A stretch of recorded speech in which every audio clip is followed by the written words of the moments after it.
إن الله لا يخفى عليه شيء في الأرض ولا في السماء.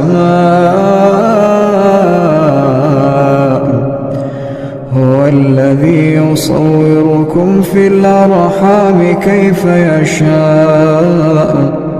لا إله إلا هو العزيز الحكيم.